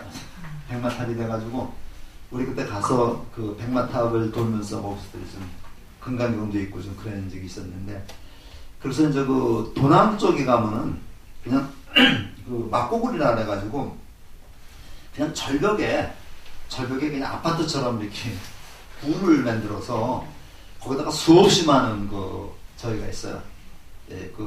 거기다 불상을 조성하고 책을 갖다 놓고 그랬는데, 옛날엔 저거 중국이 아직 이렇게 깨기 전에 초기 중국에는 유럽 사람이랑 일본 사람들이 와서 지배를 했었죠. 되게 이제 프랑스에 포페라고 하는 그 사람이 있었어요. 포페라는 사람이 있었는데 이 사람이 도낭 쪽에 가면 굴이 막혀 있었는데 그거 다 뚫어가지고 도낭 속구를 보면 그 돌이 그냥 약해요. 약해가지고 뚫어가지고 거기에는 수많은 전적을 갖다가 그냥 근으로 달아서 훔쳐갔어요. 훔쳐가서 프랑스의 루블 박물관 그런 데 이제 갔다가 전시하고 또 영국 사람들은 또 이제 그 대형 박물관에 또 갔다가 전시하고 그랬는데 거기 우리가 돌아가면은 우리 해초 스님이 쓴 왕호 천축국전이라고 하는 기행문이 있죠. 요게 있었던 자리가 있어요. 우리 한국 사람들에게는 그것도 안 내주더라고요. 그러니까 이제 법당에 들어가면 불상이 있는데 그 옆에 또 이렇게 그 굴이 있는데 요걸 헐으니까 그쪽에서 수많은 전적이 나온 거예요. 그래서 해초의 그 왕호 천축국전도 지금 루블 박물관에 가 있습니다. 그래서 우리나라에 오지 못하고 오겠는데 그래서 그때 수많은 그 문화재들이 그냥 다 그걸 다 가버린 거예요. 그래서 이게 거쪽으로 왜 많이 있었느냐? 우리 진시황이 분석행위라는 게 했다고 그러죠. 그래서 그 책들을 갖다가 태워버리고 유학자들을 산채로다가 묻어버리고 그게 이제 분석행위라고 그러죠. 그래서 이제 그런 책들을 갖다가 없애지 않기 위해서 이렇게 훼손을 막기 위해서 전부 다 집어넣고서 갖다가 그냥 봉해버렸던 거예요. 이게 어느 날 이게 발견이 된 겁니다. 그래서 그 루블 박물관이나 이 대형박물관은 사실은 우리 문화재품, 세계 문화재를 다 도둑질해가지고 다 만듭니다. 우리나라도 마찬가지로 특히 고려부라 같은 거는요. 저도 이제 고려부라 전시회를 한 적이 있었어요. 국립중앙박물관에서. 저도 한번 가봤었는데 일본에 거의 대부분이 가 있다고요. 그래서 그거를 갖다가 이제 사정사정해서 우리가 이제 잠깐 빌려다가 우리 걸 우리가 빌려다가 그래서 다시 또 돌려주고 이렇게 했는데 우리가 좀 그런 데 가서 그 고려부라든가 그 문화재 같은 거 보면요 참 많이 좀 짠해요. 그래서 저도 그 도낭 석굴 가서 거기 해초에 왕호 천축국전이 있었다는 그걸 보니까 좀 마음이 좀 짠한 그런 느낌이 좀 들더라고요. 우리가 이 마음 얘기도 있고 명제 때 그때 들어왔다 그러는데 그리고 유인물 잠깐 볼까요? 유인물 잠깐 보면서 먼저 중국 불교의 전례입니다. 중국의 불교가 전래된 계기에 대해서는 여러 가지 설이 있다. 그 중에서도 한나라의 명제와 관련해서 여러 가지 오지가 있다. 어느 날 명제가 꿈속에서 금인의 모습을 한 성인을 만났다. 명제는 그 사람이 붓다라고 불리는 미국의 신이 틀림없다는 말을 듣고서 인도에 특사를 파견하였다. 몇 년이 지나서 그 특사는 한 사람인 인도인 승려를 대동하고 한필에 들어왔다. 황제는 이를 극진히 환대하고 수도인 다경거처에 백마를 가르쳤다. 이렇게 쭉 나오죠. 하지만 여러 학자들은 불교가 이 설화에서처럼 인도로부터 직접 중국으로 전해졌다는 사실에 대해서는 의문을 제기한다.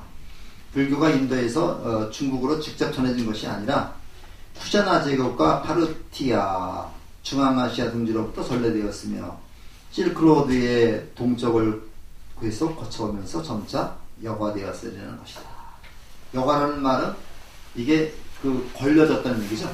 그래서 중국 불교가, 인도 불교가 그 중앙아시아 쪽, 키르기스탄 요새 그런 나라들 있죠.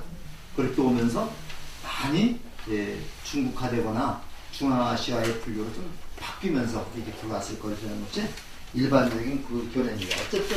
어쨌든 대체적으로 인도 불교가 중국에 들어온 시기를 후한 명제 때로 보되 직접 들어온 게 아니라 이제 중앙아시아 에베레스트 산맥이 쭉 있으니까 직접 못 넘어오죠. 우리가 쭉 들어서 파키스탄 쪽으로 돌아가지고 중앙아시아로 돌아가지고 여기 그 장안 이쪽으로 오는데 여기 그 도낙이라고 하는 그 있는데 이쪽이 이제 사막지대입니다.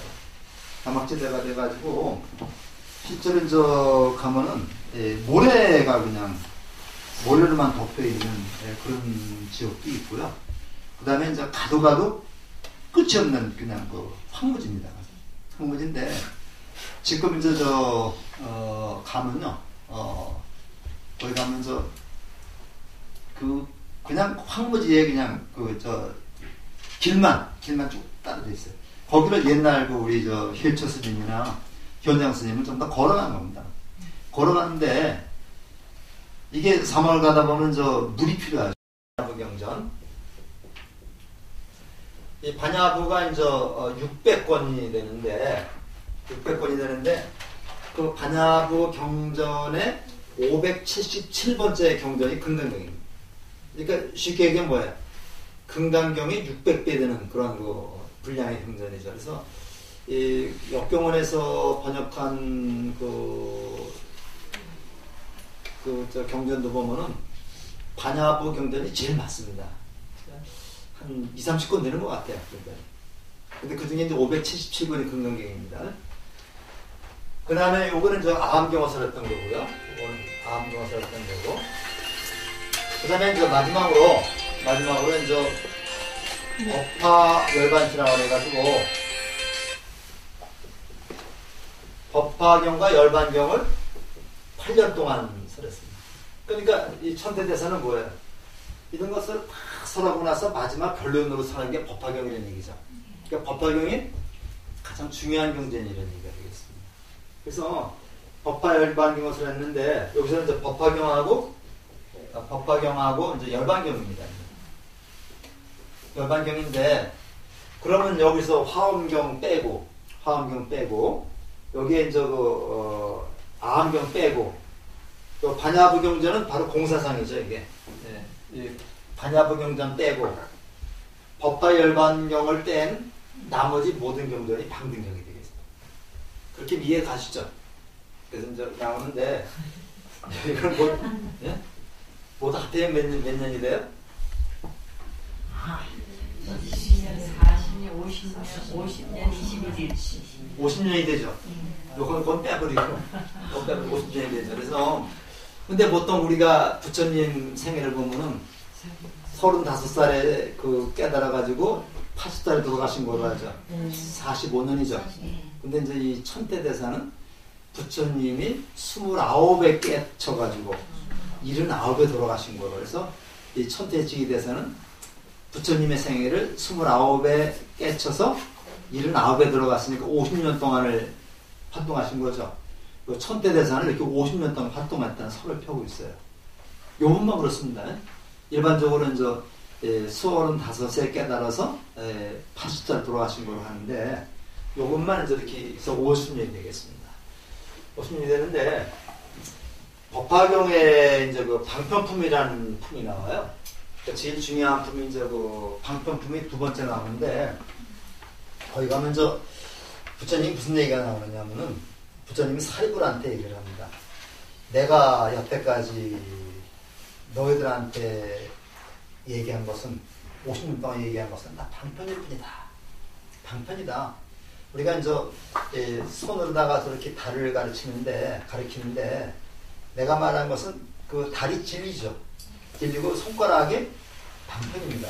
방편인데 내가 가르쳐는 손가락에 불과한 것이지 진짜 진리의 말은 아니다.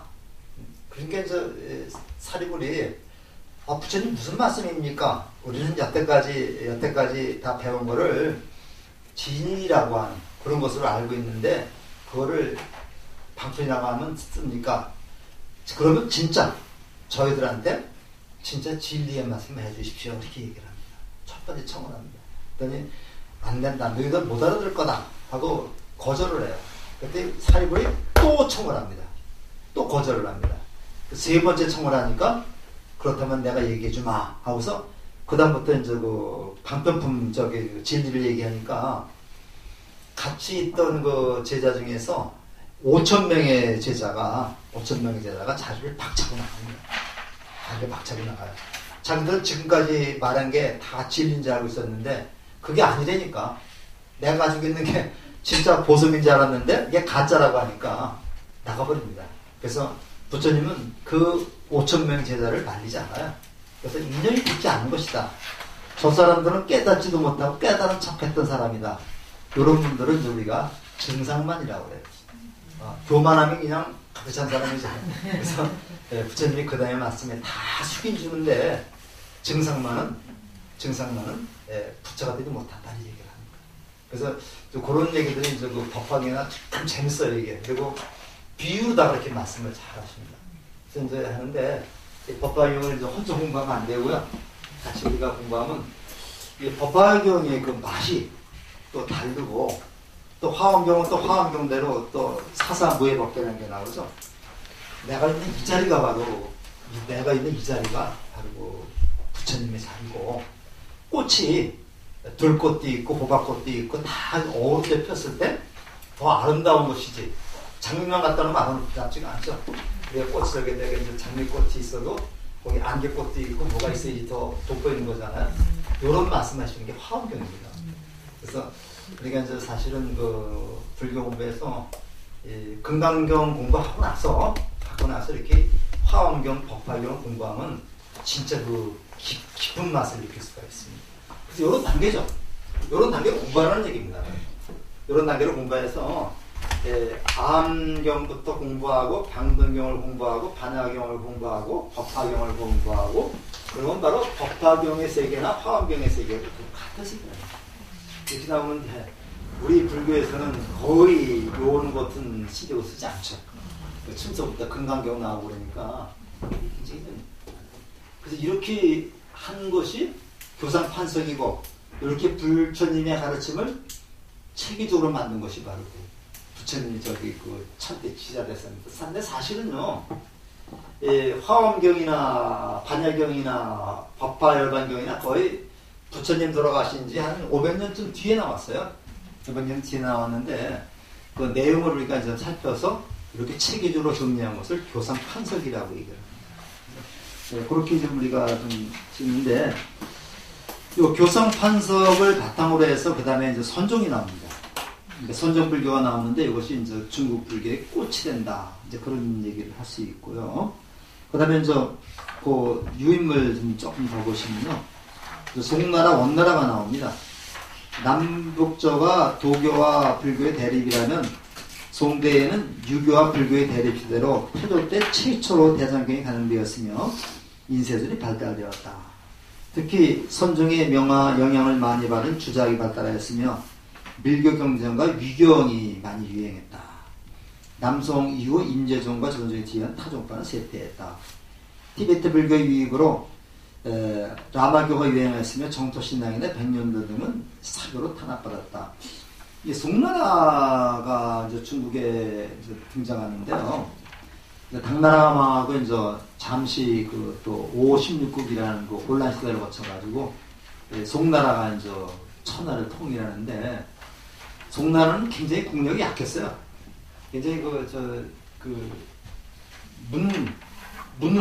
문을 숭상하고 이 문을 승상하고 물을 갖다가 좋아하지 않았습니다. 그러니까 나라가 약할 수밖에 없죠.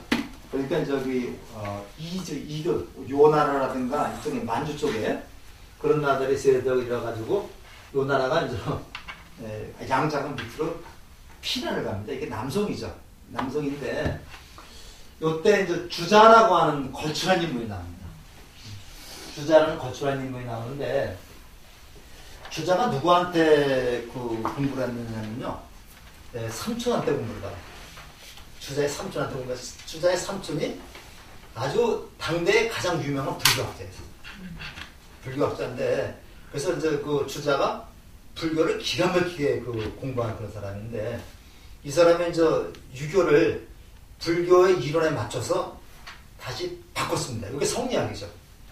우리나라에 들어온 성리학인데, 사실은 그 주자 이전에 그 유교라고 하는 거는 그 우리 사람이 사는 그 행동 윤리였습니다. 윤리학이었었는데 이거를 체계적인 철학으로 바꿔놓은 사람이 주자입니다.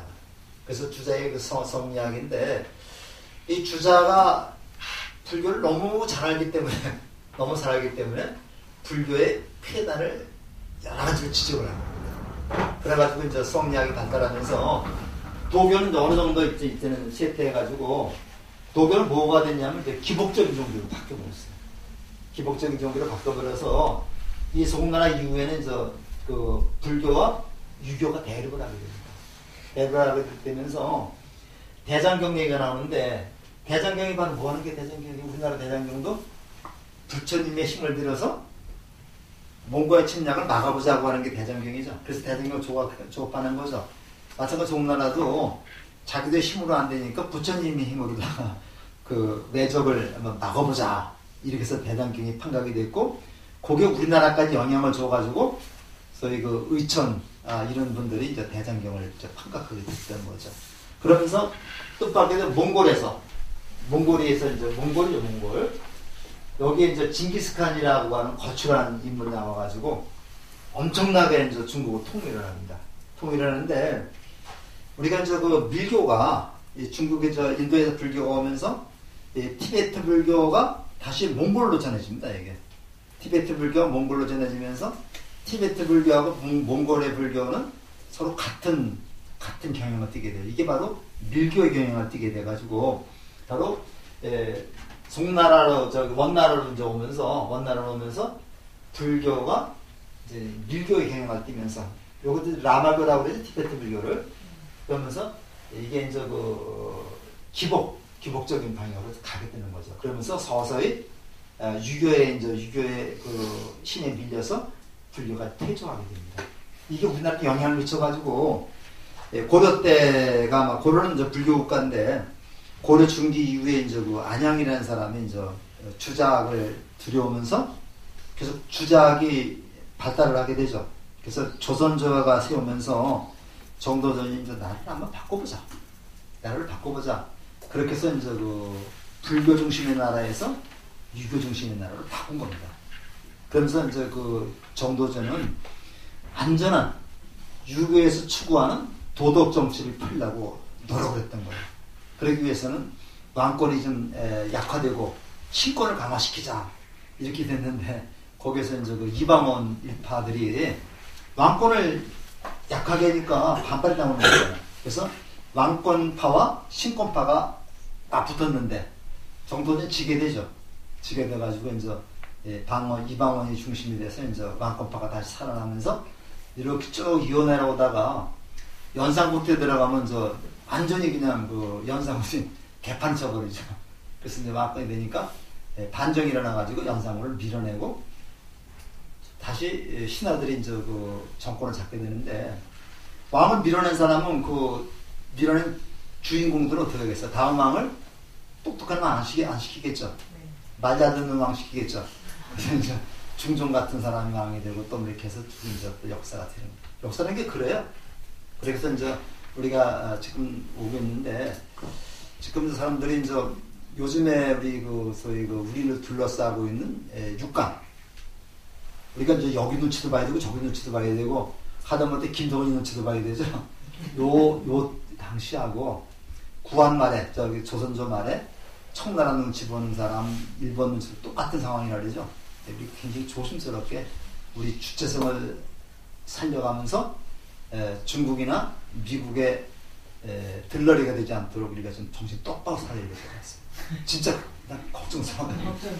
잘하겠지만 그래서 우리가 역사에서 이제 그런 걸 우리가 이제 배우는 거죠. 요게 이제 명청으로 오면서 점점 이제 불교가 쇠퇴해서 이 관음신앙이라든가 여름불터 정토신앙이 풍미했다 했는데 저는 그렇게 생각을 해요. 정토신앙 같은 것은 이제 우리 그 죽어서 뭐 왕생극락하자 이런 얘기잖아요. 그게 사실 본질입니다, 사실은. 근데 이런 것은 그 탈욕적인 요소가 많이 들어와 있는 것이다. 그래가지고 특히 그 해변가 가면요, 해변가 가면 중국에 거의 지금 불교가 죽었습니다. 대만은 살아나고 있습니다만은 그래서 이제 그 가면은 이 관음신앙하고 지장신앙이 굉장히 성행해요. 왜냐하면 바닷가에 나가는 사람이 우리 죽을지 모르잖아요. 그래서 관음신앙하고 지장신앙이 성행을 하는데 이것은 그렇게 바람직한 것 같지는 않아요. 특히 그 지장신앙 같은 거는 죽은 사람 놓고 이제 그런 거기 때문에 조심스럽습니다. 사실은요. 그래서 이제 근대에 와서는 또 중국에서 이 공산당하고 공산주의하고 종교가 양립할 수는 없는 거죠. 그런 면도 그래가지고 많이 그 불교가 조금 제한을 받고 또는 뭐 공자님도 마찬가지입니다. 공자님도 뭐 문화대혁명 이후에 뭐 비린 비공이라 해가지고 저기 받다가 그래도 중국 사람들이 그래도 중국을 이끌어갈 그런 사상은 공자 사상이다 해가지고 지금 다시 공자 활동이 또 일어나고 있다고 그래요. 우리나라도 마찬가지죠. 우리나라도 유불선이라고 해가지고 특히 그 유교, 불교, 도교. 특히 도교는 불교하고 많이 합조가 되어 있고요. 우리 그 일반 생활 속에서는 유교가 뿌리 깊게 자리 잡고 있어요.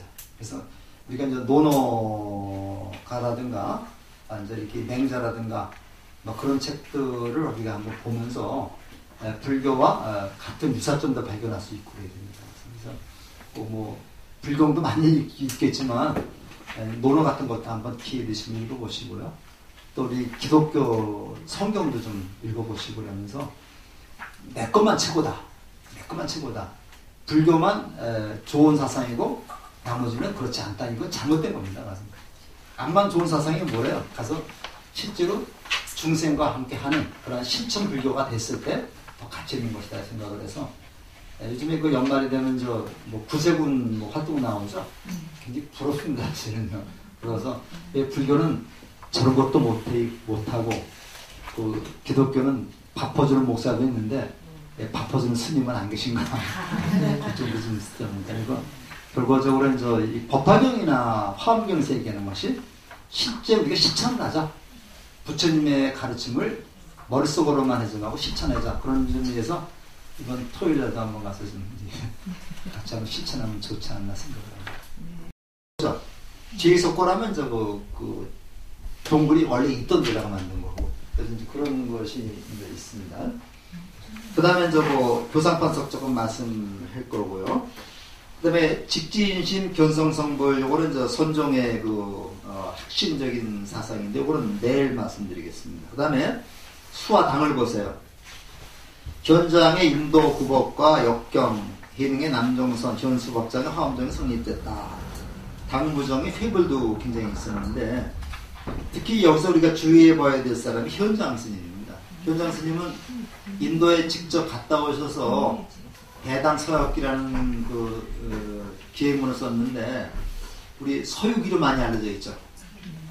서유기로 알려져 있는데, 서유기에 나오는 삼장법사가 바로 누구냐면 현장법사입니다. 근데 사실은 삼장법사는 이건 일반 보통 명사입니다. 그러니까 경장, 율장, 논장에 통달한 스님은 삼장이라고 그래요.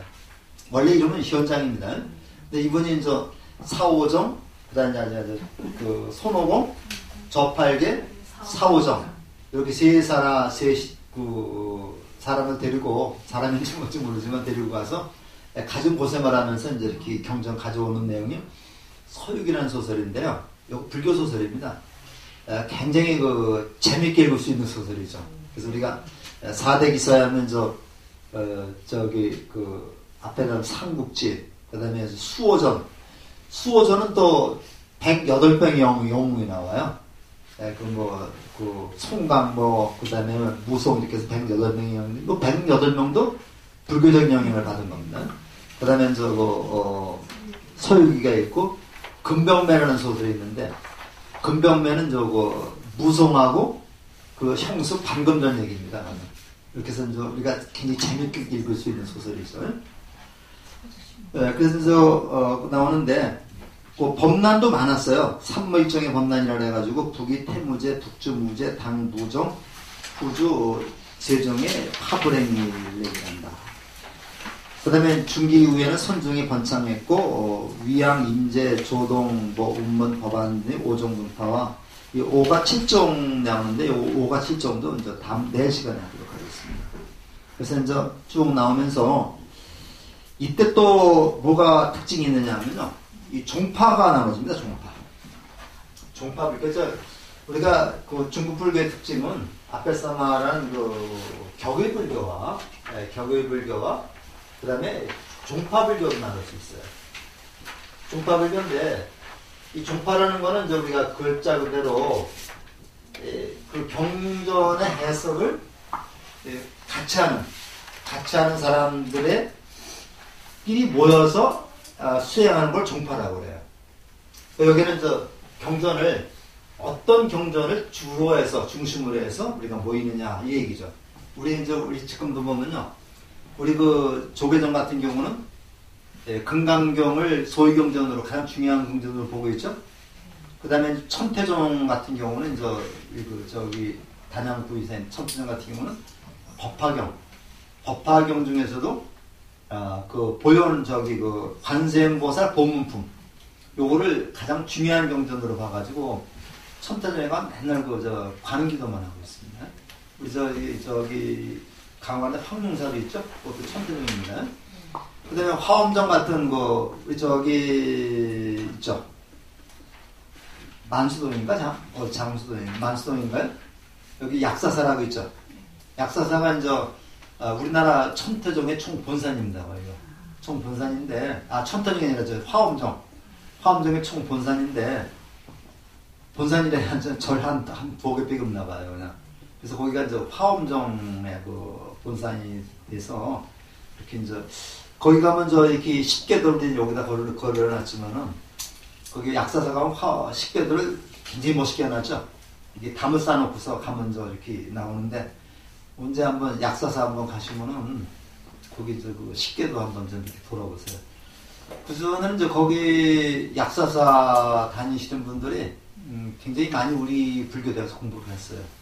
그리고 거기서 하셔가지고 지금 포교사 되신 분도 있고, 그런데 요즘에는 좀 조금 뜨끔하더라고요. 그래서 우리 절에 와서 굉장히 많이 공부를 해서 나도 약사사 행사 때 우정으로 가서 한번 참석도 한 적이 있었습니다.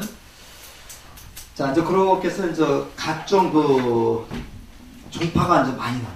많이 나와서 여기도 보면 삼론종, 법상종, 천태종 쭉 나오고, 근데 거기 한번 조금 더 보시면요, 그 8페이지 유인물입니다. 넷째 줄을 좀 보시면, 종파는 자각적 취업의 중요성을 깨달으면서 스승의 진수가 제자에게 이어진다는 사자 상승으로 보충받았다. 사자 상승이라고 하는 말은요, 스승의 가르침이 그대로 제자에게 이어진다는 얘기입니다.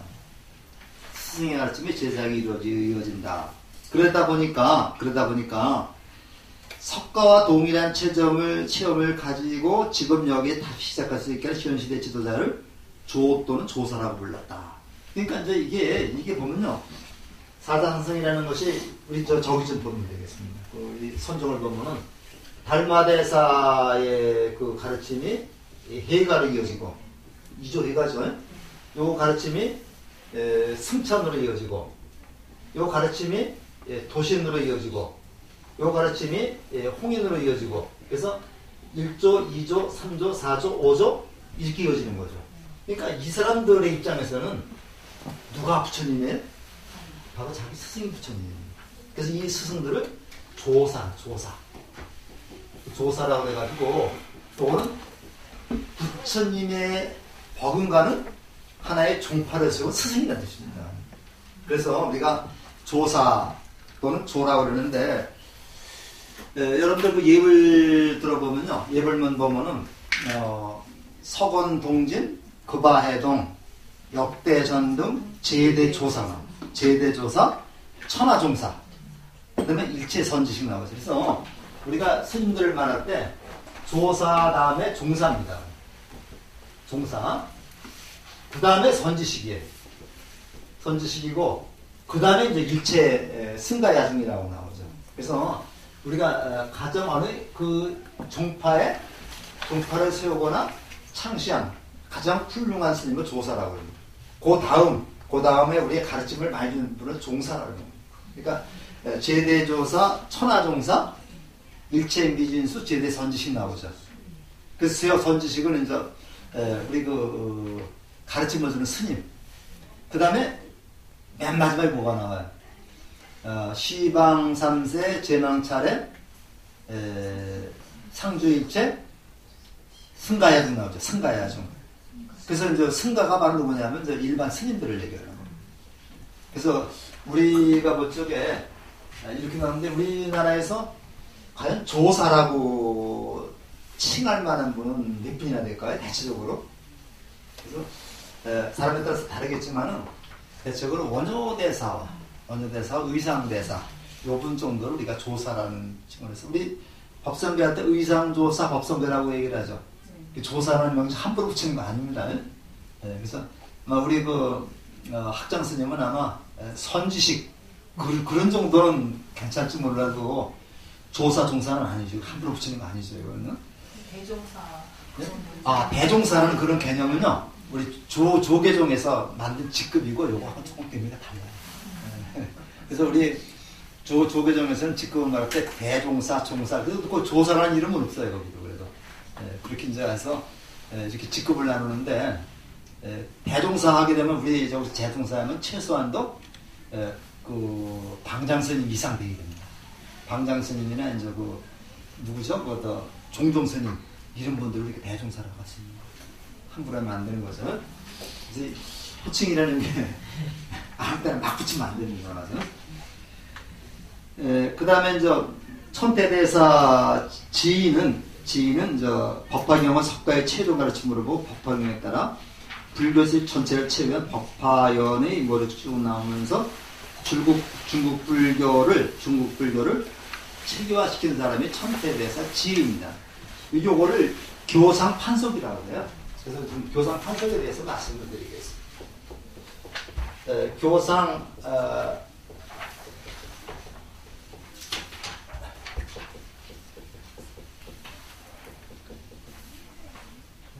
교상 판석입니다. 근데 이게 이제 인도에서는요, 초기 불교, 부파 불교, 그 다음에 대성 불교가 체계적으로 이렇게 쭉 나왔죠. 근데 중국의 이 불교가 들어올 때는요, 이게 막 뒤죽박죽 들어온 거예요. 아음경과 화엄경이 같이 들어오고, 그 다음에 법화경도 들어오고, 그래서 그냥 뒤죽박죽으로 막 들어오니까 중국 사람들이 굉장히 혼란스러운 겁니다. 혼란스러우니까, 당시 천태지의 사람들, 천태지 스님이 천태 스님 지의 스님이라 해서 요거는 법호고, 요거는 법명입니다. 우리 스님도 보월 종현 스님이라 그러죠. 보월은 법호고, 종현 종자원 진자는 법명이 되는 건데, 이 법호는 아무나 붙이는 거 아닙니다. 그러니까 이 수행이 어느 정도 무르익고 축에 이렇게 붙이는 거지. 내가 이제 어저께 출가한 데가 그쪽에서 법호 붙이는 거 아닙니다. 금선 스님 같은 경우는 법호가 있으면 안 되죠. 아직 구족계도 못 받았으니까. 그래서 이 스님들도 이제 구족계를 받아야지만 법문을 할 수 있고요. 법문을 할 수 있고 축원을 할 수 있는 거예요. 그래서 우리 이제 이 법배에서도 축원 아무나 넣는 거 아닙니다. 그래서 우리가 이제 가끔 우리 성실에 가면은 이 부교사가 축원하는데 그건 아니죠. 안 하는 게 낫습니다. 그건 정식으로 구족계를 받은 스님만이 축원을 할 수 있어요. 우리 금손실 축원하면 안 되는 겁니다. 네, 그래서 근데 이걸 모르고 그냥 가서 안 되죠. 그래서 이거는 좀 원칙이 있어가지고 그래서 이제 이렇게 되는데 이 천태 스님은 법화경을 천태산이라는 산에서 수행을 했거든요. 법화경을 최고의 경전으로 보는 거예요. 그리고 또 법장 현수라는 스님이 있어요. 법장 현수 스님은 이분은 저 화엄경을 열심히 공부해가지고 화엄경을 최고의 경전으로 보는 분입니다. 그래서 이 법장 현수 스님과 그 다음에 천태지 스님이 나름대로 경전의 체계를 세웠어요. 체계를 세워서 아마 요런 체계가 있을 것이다. 이렇게 요렇게 공부해야 이렇게 체계를 세우는 게 있는데 요거를 교상 판석이라고 해요. 그러니까 가르침을 판단해서 해석한다는 얘기죠. 그래서 우리가 요거를 교판이라고도 얘기를 합니다. 요거하고 껴서 교판이라고 얘기를 하는데 천태지 스님의 교상판석이 굉장히 일반화돼서 널리 알려져 있습니다. 그래서 요거는 부처님의 경전을 5시기로 나눴어요. 그래서 58개로 나눴는데 오늘 50만 하겠습니다. 5시기로 나눴는데, 5시기로 나눴는데, 일반적으로 불교의 그 많은 경전 중에서 법화경하고 화엄경이 최고의 수승한 경지를 말한 경이라는 데는 이의가 없어요.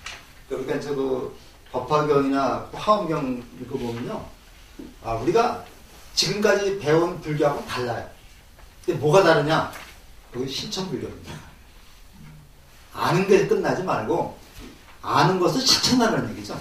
그래서 우리가 화엄경과 법화경을 보면요, 내가 아는 것을 실천하라 이런 얘기가 나와요.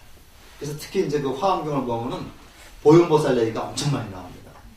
근데 이제 이 천태대사의 오교를 보면요, 부처님이 맨 처음에 보리스 밑에서 깨달아가지고 설한 경전이 화엄경이라고 해요. 그러니까 첫 번째가 화엄시입니다.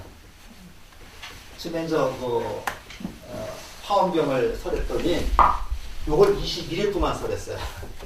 21일 동안 그 화엄경을 설했더니 아무도 알아듣지 못하더라. 그 보살도 모르고 제자들도 모르고 아무도 알아듣지 못하더라. 그래서 여롱여화라고 그래요. 여롱여화. 이게 이제 그 한문으로 쓰면 여롱,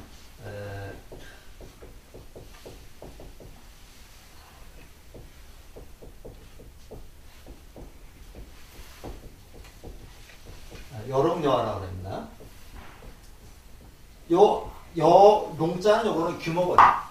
규모거리, 농화라고 그러죠? 요거는 아자는 벙어리가 돼서 부처님이 화엄경을 설하시는데 아무도 알아듣지 못하고 규모거리 갖고 벙어리 같다더라. 그러니까 소용이 없죠. 그러니까 이제 부처님이 야, 이래서는 안 되겠다. 다시 쉬운 것부터 설해야 되겠다 해가지고 두 번째는 요거 포기하고 암경을 설하게 됩니다. 이걸 암시라고 그래요. 이것이 12년이죠. 12년 동안 이제 암경을 설했다. 가장 기초적인 경전입니다.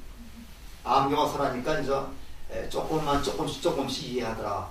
그러니까 만약에 그 화엄경 같은 경우는 이제 대학원에서 강의하는 거고, 암경 같은 거는 초등학교에서 강의하는 거다. 이건 암경에 대한 약간 소홀하기보다는 그런 뜻도 포함이 되어 있습니다. 시도했더라. 그때 조금 알아듣더라. 그래서 이것이 끝난 다음에 세 번째 방등시라고 합니다. 방등시인데 이걸 8년 동안 설했다고 그래요. 이 방등이라고 하는 말은 요게 이제 그 방자가 이런 방자입니다. 정사각형. 바르고, 등이라는 말은 평등하다는 얘기죠. 바르고 평등한 가르침을 우리가 방등이라고 해요. 그래서 여기는 유마경 유마경 무슨 등등 다 포함이 되는데 요건 조금 이따 얘기를 하겠습니다. 거의 모든 경전이 여기에 다 포함이 됩니다. 네 번째는 우리 반야시라고 해가지고요. 반야시라고 해가지고 요 반야시를 22년을 설합니다. 요 반야시가 이제 대표적인 이건 반야부 경전입니다.